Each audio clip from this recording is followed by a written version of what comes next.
राधे राधे। जय श्री कृष्णा। दोस्तों, आपके अपने चैनल विनोद धर्म साधना में आपका बहुत बहुत स्वागत है। माता रानी भगवती की कृपा आप और आपके पूरे परिवार पर सर्वदा बनी रहे। दोस्तों, गुरुवार के व्रत से संबंधित कई वीडियो चैनल पर अपलोड है, लेकिन आज की वीडियो एक रिक्वेस्टेड वीडियो है।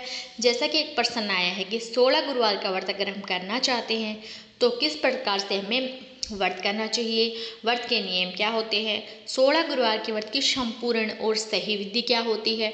तो आज की वीडियो 16 गुरुवार के व्रत से संबंधित है। संपूर्ण जानकारी आपको 16 गुरुवार के व्रत से संबंधित इस वीडियो में मिलने वाली है।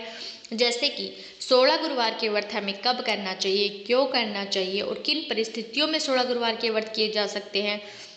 इसके अलावा व्रत कब से शुरू करना चाहिए, पूजा किस प्रकार से करनी चाहिए, व्रत का संकल्प कब और कैसे लेना चाहिए, और व्रत में क्या खाना चाहिए, क्या नहीं खाना चाहिए और कितनी बार खाना चाहिए, पूजा कब और कैसे करें, किन मंत्रों का जप करें और किन नियमों का पालन करें। मतलब 16 गुरुवार व्रत की संपूर्ण विधि मैं आपसे आज की वीडियो में शेयर करने वाली हूँ।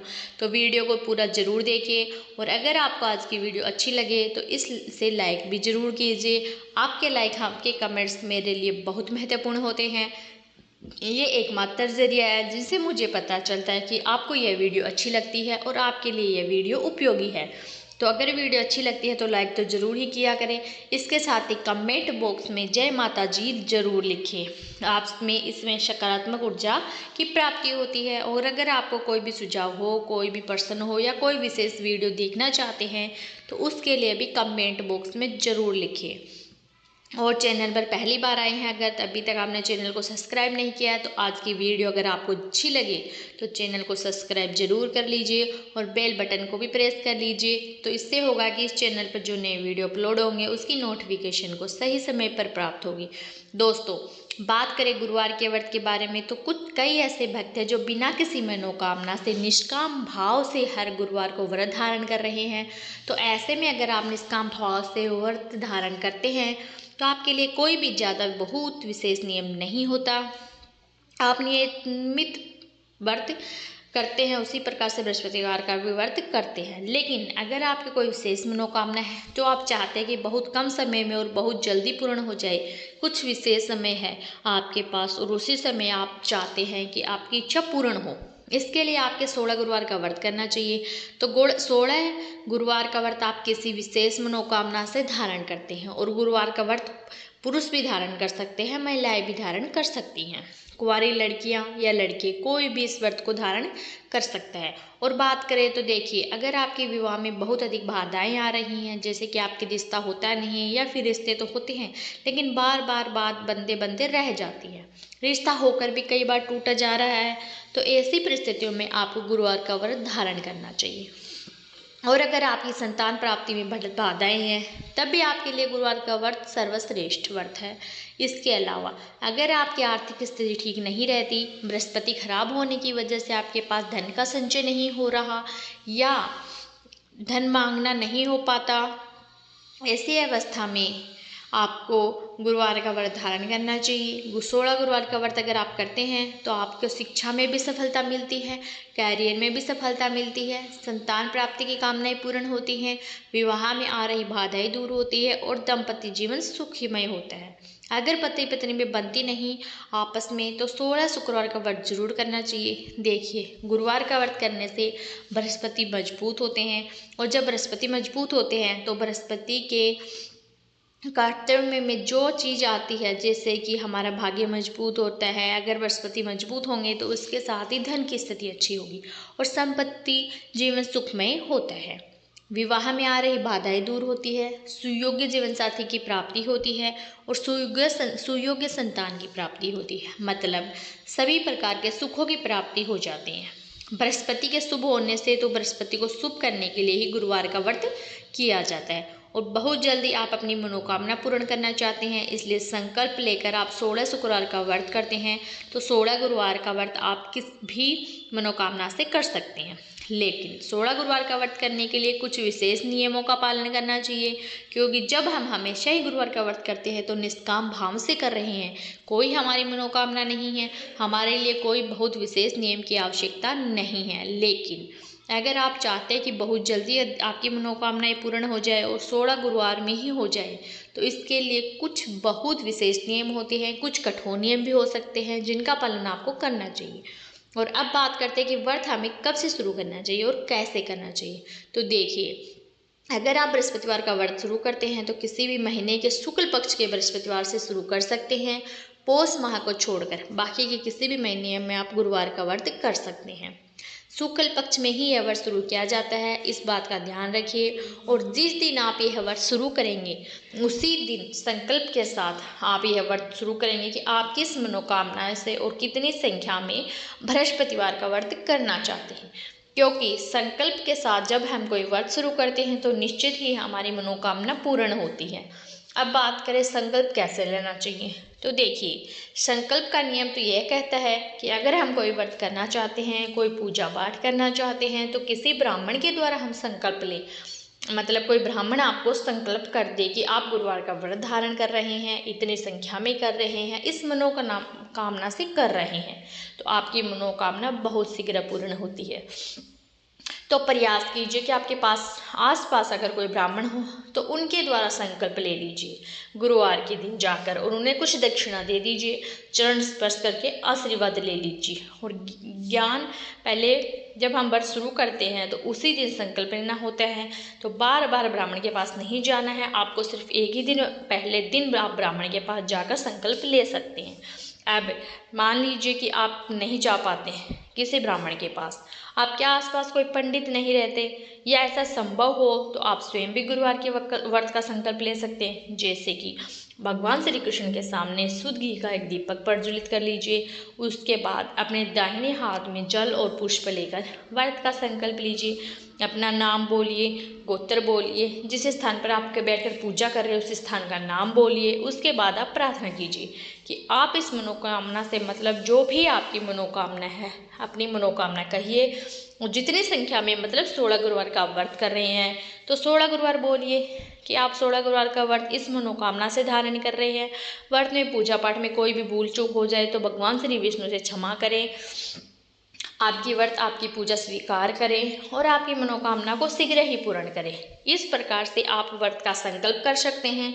तो व्रत का संकल्प स्वयं भी आप ले सकते हैं, लेकिन बेहतर होगा किसी ब्राह्मण के द्वारा आप लें। जिस दिन आप व्रत का संकल्प लेते हैं उसी दिन से आपका व्रत प्रारंभ हो जाता है। उसके बाद आप विधि विधान से, जैसे कि बृहस्पतिवार की पूजा की जाती है वैसे ही आप पूजा करेंगे। केले की पूजा अत्यंत आवश्यक होती है। इसमें तो आप चाहे तो घर के आसपास कोई मंदिर हो तो वहाँ जाकर भी केले के पौधे की पूजा कर सकते हैं।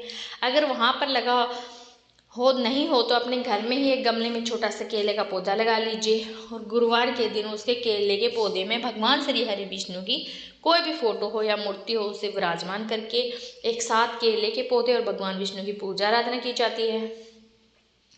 सुबह सवेरे शुद्ध जल में थोड़ी सी हल्दी मिलाकर केले की जड़ में अर्पित कीजिए, और इसके बाद वहाँ पर धूप दीप प्रज्वलित करके विधि विधान से पूजा कीजिए। और भगवान गुरुवार के दिन चने की दाल, गुड़ और मुनकों का भोग अर्पित किया जाता है। इस प्रकार से विधि विधान से जो भी चीज़ आपके पास उपलब्ध हो उससे भगवान श्री हरि विष्णु और केले के पौधे की पूजा कीजिए। और जैसे कई भक्तों के प्रश्न होंगे कि एक साथ हम केले के पौधे और भगवान श्री कृष्ण की पूजा नहीं कर पाते, केले का पौधा मंदिर में है और भगवान विष्णु की पूजा हम घर में करते हैं, तो किस प्रकार से करें। देखिए, बिल्कुल आप ऐसा कर सकते हैं। आप घर में भगवान श्री हरि विष्णु की विधि विधान से पूजा कर लीजिए। इसके बाद मंदिर में जाकर केले के पौधे की पूजा कर सकते हैं। और अब कई भक्तों के प्रश्न आते हैं कि क्या चौकी लगाना आवश्यक होता है। देखिए, ऐसा बिल्कुल नहीं है कि आप चौकी लगाकर ही पूजा करेंगे। आप अपने घर के मंदिर में भी जहाँ पर भगवान श्री विष्णु की मूर्ति या प्रतिमा विराजमान है वहीं पर उनके सामने शुद्ध घी का दीपक प्रज्वलित करके और पूजा कर सकते हैं। अलग से चौकी लगाना यह पूरी तरह से आपकी इच्छा पर निर्भर करता है। बहुत से भक्त चौकी लगाकर पूजा करते हैं, लेकिन बिना चौकी के भी आप मंदिर में पूजा कर सकते हैं। तो सुबह की पूजा करने के बाद आप दिन में व्रत रखते हैं और शाम के समय फिर से केले के पौधे की पूजा की जाती है। मतलब केले के पौधे के पास से आप एक शुद्ध देसी घी की दिया जलाए, भगवान श्री विष्णु और केले के पौधे की आरती करते हैं। इसके बाद आपका व्रत पूर्ण हो जाता है। बृहस्पति, और अब बात करें बृहस्पतिवार के व्रत में पूजा का समय क्या होता है।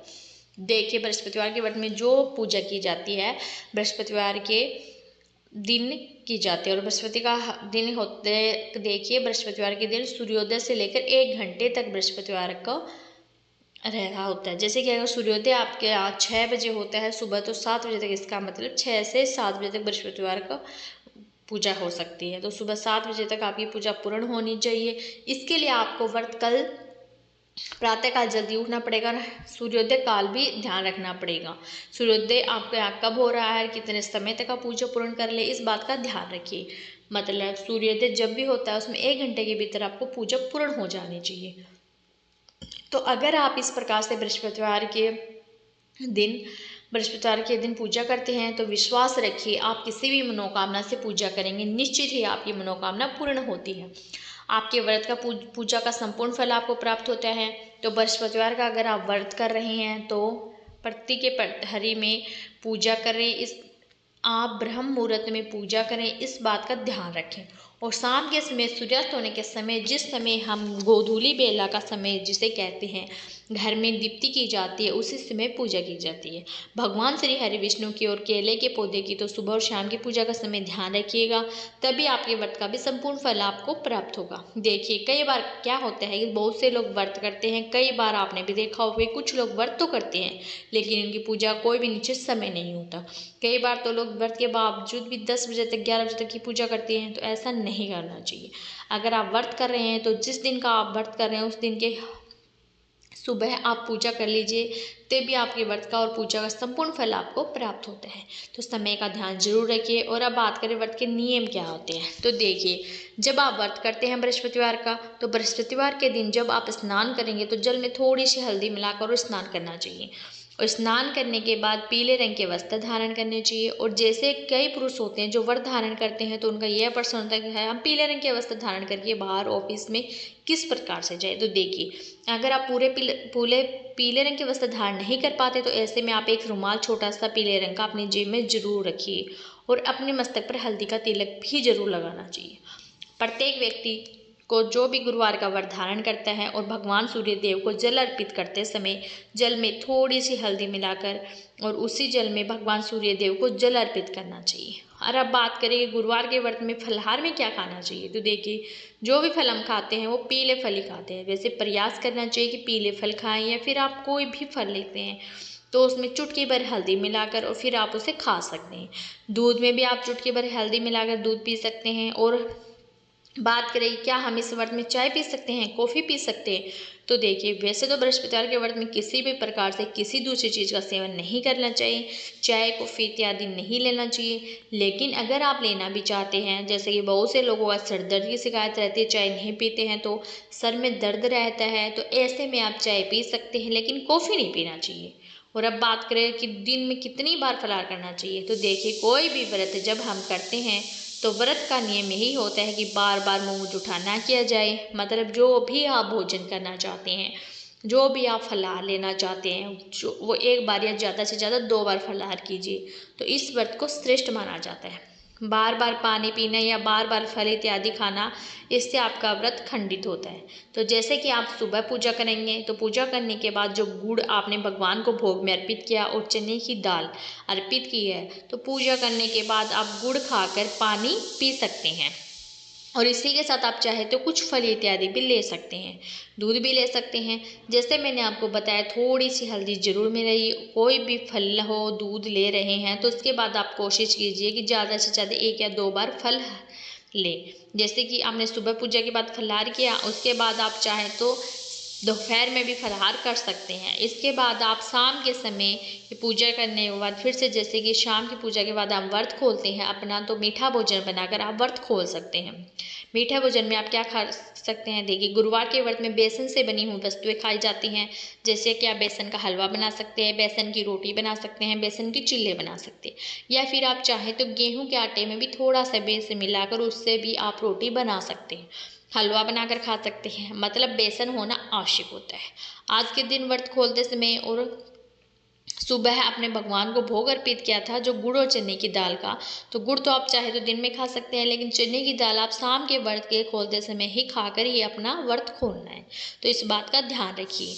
और हाँ, एक और नियम, अगर आप कोई भी विशेष मनोकामना से व्रत धारण कर रहे हैं, जैसे कि अपनी शादी के लिए कर रहे हैं या फिर अपनी संतान प्राप्ति के लिए कर रहे हैं, अपनी नौकरी के लिए कर रहे हैं या शिक्षा के लिए कर रहे हैं, मतलब अगर सिर्फ अपने लिए गुरुवार का व्रत धारण कर रहे हैं, तो ऐसे में आप जो प्रसाद भगवान श्री हरि विष्णु को अर्पित करेंगे, चने की दाल और गुड़ का, ये आप किसी और को नहीं देंगे, ये आप स्वयं ही ग्रहण करेंगे। पूरा गुड़ और पूरा दाल, पूरे चने की दाल, वो आप प्रसाद स्वयं वितरित नहीं करेंगे, स्वयं ही ग्रहण करेंगे। इस बात का भी आपको ध्यान रखना है। अगर आप परिवार की सुख समृद्धि के लिए कर रहे हैं, दाम्पत्य जीवन को सुखी बनाने के लिए कर रहे हैं, तो आप उसे चने की दाल में से और गुड़ में से दूसरों को भी वितरित कर सकते हैं। जैसे अपने पति को दे सकते हैं, बच्चों को दे सकते हैं, मतलब परिवार के सदस्यों को दे सकते हैं। लेकिन अगर आप सिर्फ अपने लिए गुरुवार का व्रत करें, तो ऐसे में आपको प्रसाद भी स्वयं ही ग्रहण करना चाहिए। कोई फल इत्यादि अगर आप अर्पित करते हैं, तो बेशक आप उसमें से सबको दे सकते हैं, लेकिन चने की दाल और गुड़ का प्रसाद ये आपको स्वयं ही खाना होगा। तभी आपको आपके व्रत का संपूर्ण फल प्राप्त होगा और आपकी मनोकामनाएं शीघ्र ही पूर्ण होगी। तो यह नियम बहुत आवश्यक है। और अब बात करें अगले नियम के बारे में, जिसके बिना आपका व्रत जो है वो संपूर्ण नहीं माना जाएगा। देखिए, अगर आप गुरुवार का व्रत कर रहे हैं, तो बुधवार के दिन आपको सात्विक भोजन लेना है, मतलब बिना लहसुन प्याज का आप भोजन ग्रहण करेंगे बुधवार के दिन। और महिलाएं और लड़कियां अगर गुरुवार का व्रत करती हैं, तो गुरुवार के दिन बाल नहीं धोया जाता, इसलिए बुधवार के दिन ही आप अपने बाल धो सकते हैं। और मान लीजिए कि आप किसी भी कारणवश बुधवार के दिन बाल नहीं धो पाते हैं, तो भी परेशान होने की आवश्यकता नहीं है और गुरुवार को बाल धोने की भी बिल्कुल आवश्यकता नहीं है। आप बिना बाल धोए भी स्नान करने के बाद गंगाजल छिड़क कर अपने ऊपर और पूजा कर सकते हैं। अब बिल्कुल शुद्ध हैं, कोई समस्या नहीं है, लेकिन भूल से भी गुरुवार के दिन बाल नहीं धोना है। बहुत से लोगों के प्रश्न आता है कि हम बाल से यानी कि सर से नहा सकते हैं। नहीं, ऐसा मत कीजिए। गुरुवार के दिन महिला को अपने सर पर बिल्कुल भी पानी नहीं डालना चाहिए, इस बात का ध्यान रखिए। तो आप बिना सर धोए भी व्रत कर सकती हैं, लेकिन आज आपको भूल से भी बाल नहीं धोना है। और बात करेंगे अगर पुरुष व्रत कर रहे हैं, तो गुरुवार को तो उन्हें किस नियम का पालन करना चाहिए। देखिए, आप गुरुवार के दिन सर से नहा सकते हैं, कोई समस्या नहीं है, लेकिन गुरुवार का व्रत कर रहे हैं तो साबुन और शैम्पू इन चीज़ों से आपको गुरुवार के दिन परहेज करना है। और मानना जैसे कि आप 16 गुरुवार का व्रत करें, तो बुधवार के दिन आप सात्विक भोजन लेंगे, गुरुवार के दिन आपको व्रत धारण करना है। और शुक्रवार के दिन भी जब आप सुबह उठेंगे, तो स्नान करने के बाद ही नित्य पूजा की जाती है, वो कर लीजिए। उसके बाद जो पहला भोजन आप करेंगे, वो आपको बिना लहसुन प्याज का ही करना है। वैसे तो शुक्रवार के दिन भी पूरे दिन आपको बिना लहसुन प्याज का ही भोजन करना चाहिए, लेकिन बहुत से लोग हैं जो पूरे दिन बिना लहसुन प्याज के नहीं रह पाते। तो ऐसे में शुक्रवार के दिन जो आप सुबह का भोजन करेंगे, सुबह का नाश्ता जो आप करेंगे स्नान करने के बाद, वो बिना लहसुन प्याज का हो, इस बात का ध्यान जरूर रखिए।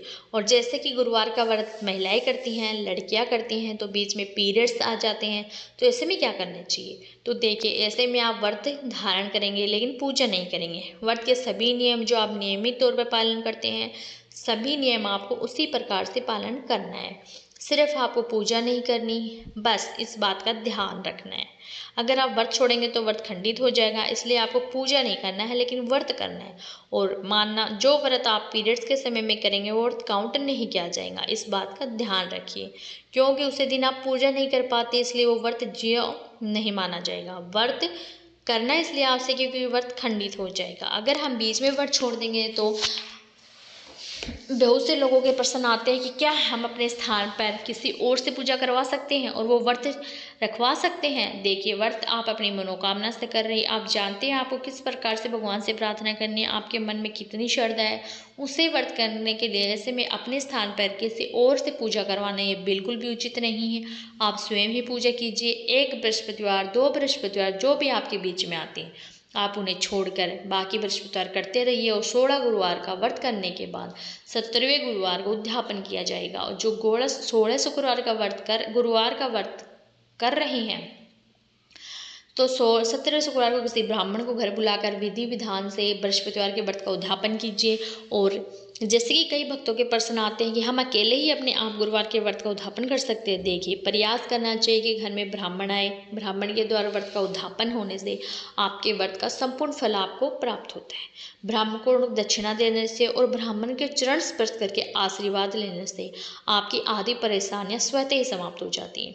तो पूरा प्रयास करना चाहिए। जैसे भी सुविधा बने, आपके पास जितना भी सामर्थ्य हो उसी के अनुसार कोई ब्राह्मण बुलाकर आप संकल्प करवा लीजिए और उसी से उद्यापन भी करवा लीजिए। यही श्रेष्ठ तरीका होता है किसी भी व्रत का संपूर्ण फल पाने का। लेकिन अगर संभव ना हो कि आप किसी ब्राह्मण को बुला पाए तो आप स्वयं से भी व्रत का उद्यापन कर सकते हैं और उद्यापन की सामग्री और दक्षिणा किसी ब्राह्मण को भी भिजवा दीजिए। और हाँ, जैसे कि आप गुरुवार का व्रत कर रहे हैं तो कुछ बातों का ध्यान जरूर रखिए। अगर आप व्रत करते हैं तो व्रत का नियम यह कहता है कि आज के दिन आपको किसी प्रकार से क्रोध नहीं करना चाहिए, व्यक्ति की निंदा नहीं करनी चाहिए, किसी की चुगली नहीं करनी चाहिए, किसी को अपशब्द नहीं कहना चाहिए। और गुरुवार का व्रत आप कर रहे हैं तो मंत्रों का जप करना चाहिए। अब किन मंत्रों का जप करना चाहिए देखिए, वैसे तो गुरुवार के व्रत में ओम नमो भगवते वासुदेवाय नमः इस मंत्र का भी आप जप कर सकते हैं। ओम गुरु नारायण नमः, ओम ब्रह्म बृहस्पति नमः या विष्णु सहस्त्र नाम का पाठ भी आप कर सकते हैं। लेकिन अगर आपकी कोई विशेष मनोकामना, जैसे कि विवाह की मनोकामना, संतान की मनोकामना, धन की मनोकामना है, तो इसी मनोकामना के अनुसार आपको मंत्र का भी जप करना चाहिए। विवाह के लिए आपको गायत्री मंत्र का जप करना चाहिए और संतान प्राप्ति के लिए संतान गोपाल मंत्र का जप कर सकते हैं। धन प्राप्ति के लिए आप श्री सूक्तियाँ कनक धारा स्त्रोत का पाठ कर सकते हैं। तो इस प्रकार से आप अपनी मनोकामना के अनुसार किसी भी मंत्र का अधिक से अधिक संख्या में जप कर सकते हैं। आप आज आपका व्रत है तो प्रयास कीजिए पूरा दिन आप भगवान श्री विष्णु के शरण में, उनके स्वामी विवेकानंद, इसी से आपका कल्याण हो, इसी से आपके व्रत का संपूर्ण फल प्राप्त होगा। अगर आप इधर उधर की बातों में पूरा दिन बिता देंगे तो विश्वास रखिए आपके किए गए व्रत का आपको कोई भी फल प्राप्त नहीं होगा। क्योंकि सबसे ज़रूरी होता है जब हम व्रत करते हैं तो उस व्रत के नियम का पालन करना, उसे देवता का अधिक से अधिक संख्या में मंत्र जप करना, और तभी हमारा व्रत पूर्ण होगा, तभी हमारी मनोकामनाएं पूर्ण होती हैं। तो आज की वीडियो में 16 शुक्रवार व्रत की संपूर्ण और सही विधि मैंने आपको शेयर की है। हो सकता है कि आपको ये नियम थोड़ा कठोर लगे, लेकिन मैं आपको विश्वास दिलाती हूँ कि इस प्रकार से अगर आप व्रत करते हैं तो विश्वास रखिए आपकी मनोकामनाएं चाहे कोई भी हो, 16 गुरुवार पूर्ण होने से पहले ही निश्चित वह पूर्ण होती हैं। तो आशा करती हूँ कि आज की वीडियो से आपको लाभ अवश्य होगा। अच्छी लगे वीडियो तो लाइक ज़रूर कीजिए, शेयर कीजिए फैमिली फ्रेंड्स के साथ, और चैनल पर पहली बार आए हैं तो अभी तक आपने चैनल को सब्सक्राइब नहीं किया है तो आज की वीडियो अगर आपको अच्छी लगे तो चैनल को सब्सक्राइब करिए, बेल आइकन को ज़रूर प्रेस कर लीजिए। मैं आपसे मिलती हूँ अगली वीडियो में, तब तक के लिए राधे राधे।